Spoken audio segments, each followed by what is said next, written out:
घर के मंदिर में जलने वाले दीपक, घंटी रोज धोने वालों गौर से सुन लो, वरना पूरा घर हो जाएगा बर्बाद। दोस्तों, जीवन में चाहे कितनी भी मुश्किलें क्यों ना आए, एक चीज कभी मत भूलिए, पूजा मंदिर में रखी घंटी, देवी देवताओं की मूर्तियां और जलते दीपक के साथ कुछ गलतियां ऐसी होती है जो अगर हो गई तो किस्मत का पहिया उल्टा घूमने लगता है। ऐसा दुर्भाग्य आता है कि संभलना भी नामुमकिन हो जाता है। घर में बरकत रुक जाती है, खुशियां सूख जाती हैं और गरीबी ऐसे कदम चूम लेती है कि चाहकर भी हटती नहीं। भक्तों, हो सकता है आप भी अनजाने में वही गलतियां कर रहे हो, इसलिए पैसा पास टिकता नहीं, घर में अशांति रहती है और सफलता बस दूर से हाथ हिलाती है। हम बिना समझे जाने अनजाने कुछ ऐसा कर बैठते हैं जो हमारे भाग्य का दरवाजा बंद कर देता है, और जब सब हाथ से निकल जाता है तब हमारे पास रह जाता है सिर्फ पछतावा और ताने। लेकिन घबराइए मत, आज इस प्रवचन में हम आपको पूजा मंदिर से जुड़ी हुई रहस्यपूर्ण बातें बताएंगे, जिन्हें सुनकर आपका दिल खुद कहेगा, गुरुजी आपने तो मेरी सोई किस्मत जगा दी। तो भक्तों, इस प्रवचन को अंत तक सुनना, क्योंकि ये सिर्फ जानकारी नहीं, ये आपकी जिंदगी बदलने की कुंजी है। बहुत से लोग पवित्र वस्तुओं को धर्म का प्रतीक मानकर मंदिर में रख लेते हैं, लेकिन वहीं सबसे बड़ी गलती कर बैठते हैं। आज हम विस्तार से जानेंगे कि पूजा मंदिर में कौन सी चीजें रखना शुभ है और कौन सी अशुभ, दीपक कितने बजे जलाना चाहिए और जलाते समय कौन सा मंत्र बोलना चाहिए, घंटी कब बजानी है और सुबह बजानी है या शाम को, और कितनी बार शंख कब और कैसे बजाना चाहिए और बजाते समय किस मंत्र का जाप करना चाहिए, दीपक रोज धोना चाहिए या नहीं, मंदिर में कितनी मूर्तियां रखनी चाहिए और क्यों। ये 7-8 बातें छोटी लग सकती हैं, लेकिन इनका असर आपकी किस्मत पर सीधा पड़ता है। और अभी परसों के कथा में एक भक्त ने हमसे पूछा था, गुरुजी मैं रोज पूजा करता हूं लेकिन फल क्यों नहीं मिलता, उल्टा नुकसान ही हो जाता है। इस प्रवचन में हम इस रहस्य को नजदीक से जानेंगे। पूजा हमारे जीवन का अभिन्न हिस्सा है। हर कोई किसी न किसी देवी देवता की आराधना करता है। कोई माँ दुर्गा के चरणों में शीश झुकाता है, तो कोई भगवान विष्णु के नाम का स्मरण करता है, और हाँ, उनकी पूजा का फल भी मिलता है। लेकिन क्या आप जानते हैं, छोटी छोटी अनजानी गलतियां ही उस फल को रोक देती हैं। ये गलतियां इतनी मामूली लगती हैं कि हम इन्हें नजरअंदाज कर देते हैं, लेकिन शास्त्रों में साफ लिखा है, पूजा में पूर्ण फल पाना है तो इन बातों का ध्यान रखना जरूरी है। आज हम बात करेंगे घर के मंदिर में दीपक और घंटी के सही उपयोग के बारे में। क्या दीपक को रोज धोना चाहिए या हफ्ते में 1-2 बार, धातु का दिया हो तो कब और कैसे साफ करना चाहिए, मिट्टी के दीपक का सही समय और सही अवसर कौन से हैं, मंदिर में किस प्रकार की घंटी का उपयोग सबसे शुभ माना जाता है, घंटी कब बजानी है, कितनी बार बजानी है, और क्या शाम की पूजा में घंटी बजाना उचित है। इन सभी सवालों के जवाब आपको आज के इस प्रवचन में मिलेंगे। भक्तों, एक बात याद रखिए, अधूरी जानकारी कभी कभी नुकसानदेह साबित होती है, इसलिए इस प्रवचन को अंत तक जरूर सुने। कुछ लोग होते हैं जो वीडियो को इधर उधर से काट कर देखते हैं, बीच से स्किप करते हैं और फिर कहते हैं कि जीवन में सफलता क्यों नहीं मिल रही। अरे, जब ज्ञान ही आधा अधूरा ले रहे हो तो फल पूरा कैसे मिलेगा। भक्तों, सबसे पहले बात करते हैं मिट्टी के दिए की। ये साधारण सा दिखने वाला दिया वास्तव में शुद्धता और पवित्रता का प्रतीक है। दिवाली हो, कोई धार्मिक पर्व हो या फिर कोई बड़ा अनुष्ठान, मिट्टी का दिया जलाने का अपना ही महत्व है। घर के मंदिर में या दरवाजे के पास जब इसे जलाया जाता है तो ऐसा लगता है मानो लक्ष्मी माता खुद आपके आंगन में प्रवेश कर रही हो। लेकिन भक्तों, ध्यान दीजिए, जब ये दिया मंदिर में रखा जाता है तो इसके नियम बदल जाते हैं। मिट्टी का दिया एक बार जलाने के बाद दोबारा मंदिर में नहीं रखना चाहिए। हर बार नया मिट्टी का दिया ही उपयोग करना शुभ माना गया है। ऐसा करने से वास्तु दोष दूर रहता है और घर में बरकत बनी रहती है। अब आगे इस प्रवचन में हम जानेंगे मंदिर की घंटी से जुड़े हुए रहस्य जो शायद आपको पहले कभी नहीं बताए गए। अब आते हैं धातु के दियों पर। आपने देखा होगा कि लोग पीतल या तांबे के दिए इस्तेमाल करते हैं। ये न केवल सुंदर होते हैं बल्कि इनका धार्मिक महत्व भी अत्यंत गहरा है। लेकिन भक्तों, इन्हें सिर्फ जलाना काफी नहीं है, इनकी शुद्धि भी उतनी ही जरूरी है। इन्हें रोज धोकर खासकर गंगा जल से साफ करना चाहिए। गंगा जल से धोने पर दिया पवित्र हो जाता है और घर में सकारात्मक ऊर्जा चारों ओर फैल जाती है। अगर आप हफ्ते में केवल 1-2 बार इन्हें साफ करते हैं तो ये पूरी तरह से शुद्ध नहीं हो पाते। इसलिए इसे अपनी रोजाना की आदत बना लें और अब आते हैं घर के मंदिर की घंटी पर। पीतल की घंटी की ध्वनि ऐसी होती है जो वातावरण की नकारात्मक ऊर्जा को तुरंत दूर कर देती है और सकारात्मकता का प्रभाव बढ़ा देती है। लेकिन भक्तों, इसे कभी भी दक्षिण दिशा में ना रखें, यह अशुभ माना जाता है। घंटी को हमेशा पूजा स्थल के पास या मंदिर के प्रवेश द्वार पर रखें। सबसे शुभ घंटी वो होती है जिस पर गरुड़ की नक्काशी हो। इसे गरुड़ घंटी कहते हैं और इसे अत्यंत पवित्र व फलदायक माना गया है। अब सवाल आता है, घंटी कितनी बार बजानी चाहिए? भोग लगाते समय घंटी को 5 बार बजाएं। ऐसा करने से भगवान भोग को जल्दी स्वीकार करते हैं। पूजा के दौरान घंटी को जोर जोर से या लगातार नहीं बजाना चाहिए, सिर्फ 3 बार बजाना ही उचित है। घंटी को हमेशा दाहिने हाथ से बजाएं और इसका मुख पूजा स्थल की ओर होना चाहिए। याद रखिए, घंटी को सुबह की पूजा में ही बजाना शुभ माना गया है। शाम की पूजा में घंटी बजाने से बचना चाहिए, क्योंकि शास्त्रों में इसे उचित नहीं माना गया है। इन नियमों का पालन करने से आपका पूजा पाठ कई गुना अधिक फलदायक और प्रभावी हो जाएगा। भक्तों, ये बातें छोटी लग सकती हैं, लेकिन इनका असर आपकी किस्मत पर गहरा पड़ता है। भक्तों, एक और बहुत ही महत्वपूर्ण बात जो अक्सर लोग नजरअंदाज कर देते हैं, जब भी आप किसी मंदिर जाएं, खासकर घर के बाहर वाले मंदिर में, तो मंदिर में प्रवेश करते समय ही घंटी बजाएं। मंदिर से बाहर निकलते समय घंटी बजाने की कोई आवश्यकता नहीं होती। जब आप घंटी बजाते हैं तो ये सिर्फ आवाज नहीं होती, ये भगवान को दिया गया संकेत होता है।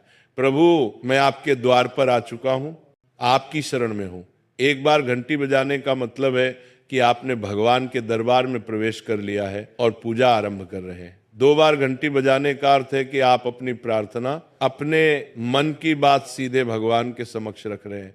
अब भक्तों, हम आपको कुछ ऐसी बातें बताने जा रहे हैं जिन्हें शायद आपको कोई न बताए, इसलिए इन बातों को ध्यान से सुनिए, क्योंकि ये आपके पूजा पाठ को और भी अधिक फलदायी बना सकती है। अब आइए जानते हैं पूजा मंदिर के कुछ आवश्यक नियम। पूजा करते समय आपका मुख हमेशा पूर्व दिशा की ओर होना चाहिए। ये दिशा सबसे शुभ मानी जाती है, क्योंकि यहाँ से सूरज की पहली किरण आती है जो सकारात्मक ऊर्जा से भरी होती है। पश्चिम की ओर मुख करके भी पूजा की जा सकती है, लेकिन पूर्व दिशा का लाभ कई गुना अधिक है।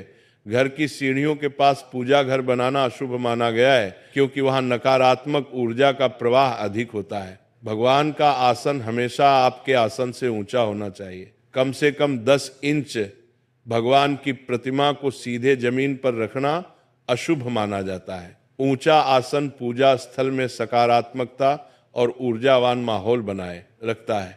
पूजा करते समय हमेशा चटाई या आसन पर बैठें। यह न केवल आरामदायक है, बल्कि ध्यान और श्रद्धा को भी स्थिर रखता है। ध्यान दें कि आपका आसन भगवान के आसन से ऊंचा ना हो, इससे भगवान के प्रति आदर और विनम्रता बनी रहती है। भक्तों, अगली बात बेहद जरूरी है। पूजा घर में कभी भी सड़े, बासी या मुरझाए हुए फूल न रखें। मुरझाए फूल पूजा में अशुभ माने जाते हैं, क्योंकि वे नकारात्मक ऊर्जा को बढ़ाते हैं। हमेशा ताजे, सुगंधित और खिले हुए फूल ही भगवान को अर्पित करें। जब फूल मुरझा जाएं या काले पड़ जाएं तो उन्हें सम्मान पूर्वक मिट्टी में दबा दें। इससे नकारात्मक ऊर्जा दूर होती है और आपके घर में पवित्रता बनी रहती है। भक्तों, एक और महत्वपूर्ण नियम, जिस कमरे में आप सोते हैं उसमें घर का मंदिर नहीं बनाना चाहिए। यदि परिस्थिति के कारण आपको अपने सोने के कमरे में ही मंदिर रखना पड़े, तो रात को मंदिर को ढक दें या उस पर पर्दा डाल दें। इससे रात के समय मंदिर से निकलने वाली ऊर्जा आपके विश्राम को प्रभावित नहीं करेगी। ऐसा करने से घर में शांति और आपकी पूजा में एकाग्रता बनी रहती है। अब एक और विशेष बात, भक्तों कभी भी काले कपड़े पहनकर पूजा ना करें। सनातन परंपरा में माना जाता है कि काले वस्त्र मन में भारीपन और नकारात्मक भाव लाते हैं, जो पूजा की ऊर्जा को कमजोर कर देते हैं। हमेशा शुभ और हल्के रंग के वस्त्र पहने, ताकि मन में शांति, पवित्रता और सकारात्मकता बनी रहे। चलिए अब जानते हैं घर के पूजा मंदिर में किन चीजों को नहीं रखना चाहिए। भक्तों, किसी भी देवी देवता की एक ही तस्वीर या मूर्ति रखें। एक से अधिक तस्वीरें ऊर्जा का संतुलन बिगाड़ सकती हैं और पूजा का प्रभाव कम कर सकती हैं। एक ही रूप को स्थान दें, ताकि भगवान की ऊर्जा पूरे मन से आपके जीवन में प्रवाहित हो। घर में शिवलिंग रखना अत्यंत पवित्र माना जाता है, लेकिन इसे सही दिशा में रखें। हमेशा उत्तर या पूर्व दिशा में रखें और स्वच्छ स्थान पर ही स्थापना करें। इसे शोरगुल या गंदे स्थान पर कभी ना रखें। भगवान की टूटी हुई मूर्तियां या फटी तस्वीरें पूजा स्थान से तुरंत हटा दें। टूटी मूर्ति पवित्रता को कम करती है और सकारात्मक ऊर्जा के प्रवाह में बाधा डालती है। इसे शास्त्र सम्मत तरीके से त्याग दें। शंकर भगवान की कृपा का प्रतीक है। गोमती चक्र से घर में समृद्धि आती है और जल से वातावरण शुद्ध होता है। जल को रोज बदलें और इन पवित्र वस्तुओं को हमेशा साफ रखें। रोज पूजा स्थल की सफाई करें। गंदगी से नकारात्मक ऊर्जा आती है और ध्यान भंग होता है। स्थान को सुंदर, सुव्यवस्थित और सुगंधित रखें ताकि मन सहज रूप से भगवान में लग सके। भक्तों, अब आइए जाने कि हमारे घर के पूजा मंदिर से जुड़े कुछ ऐसे नियम जिन्हें मानना बेहद जरूरी है। सबसे पहले, पूजा स्थान हमेशा घर के शांत और पवित्र कोने में होना चाहिए और अगर वो उत्तर पूर्व दिशा में हो तो सबसे उत्तम है। ये दिशा घर में सकारात्मक ऊर्जा का संचार करती है और आपकी पूजा को और प्रभावशाली बनाती है। ध्यान रहे, पूजा स्थल कभी बेडरूम या रसोई के पास ना हो। ये स्थान दैनिक कार्य और हलचल से भरे होते हैं जहां नकारात्मक ऊर्जा भी पनप सकती है। मंदिर के आसपास का वातावरण हमेशा साफ सुथरा और सुव्यवस्थित रखें ताकि आपका मन पूजा में एकाग्र हो सके। भक्तों, अब बात करते हैं दीपक और उनसे जुड़े महत्वपूर्ण नियमों की। दीपक जलाना सिर्फ एक परंपरा नहीं, बल्कि ये भगवान के आशीर्वाद और कृपा का प्रकाश है जो आपके घर और जीवन में उजाला भर देता है। दीपक को हमेशा भगवान की मूर्ति के सामने रखें ताकि उसकी रोशनी सीधे भगवान तक पहुंचे और आपके पूजा स्थल को पवित्रता से भर दे। याद रहे, टूटा हुआ दीपक कभी ना जलाएं और पूजा के समय एक साथ 2 दीपक, खासकर तेल और घी के भी ना जलाएं, क्योंकि दोनों की ऊर्जा अलग होती है और गलत तरीके से जलाने से पूजा की शक्ति कम हो सकती है। वास्तु के अनुसार घी का दीपक बाईं ओर और तेल का दीपक दाईं ओर रखना शुभ होता है, लेकिन ध्यान रहे दीपक कभी भी पश्चिम दिशा में ना रखें। दीपक के लिए उत्तर या पूर्व दिशा सबसे अच्छी मानी जाती है। साथ ही बत्ती का मुंह भी हमेशा इन दिशाओं की ओर होना चाहिए ताकि सकारात्मक ऊर्जा का प्रवाह और अधिक बढ़ सके। घी के दीपक में रुई की बत्ती और तेल के दीपक में लाल मौली की बत्ती का प्रयोग करें। रुई की बत्ती से प्रकाश स्थिर और शुद्ध होता है, जबकि लाल मौली वाले बत्ती से वातावरण में शुभ ऊर्जा का संचार होता है। नवरात्रि या विशेष अवसरों पर माँ दुर्गा और माँ लक्ष्मी के सामने गोल बत्ती का दीपक न जलाए, क्योंकि इसे अशुभ माना जाता है। और एक नियम और याद रखें, घी का दीपक जलाने के तुरंत बाद तेल का दीपक ना जलाएं।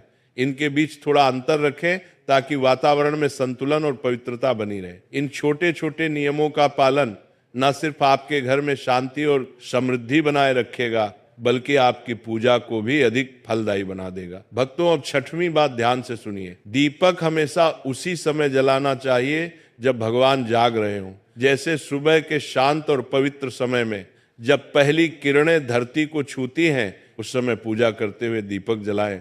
फिर शाम को आरती के समय जब दिन की थकान ढल रही हो और वातावरण शांत हो रहा हो, उस समय का दीपक वातावरण को और भी पवित्र कर देता है।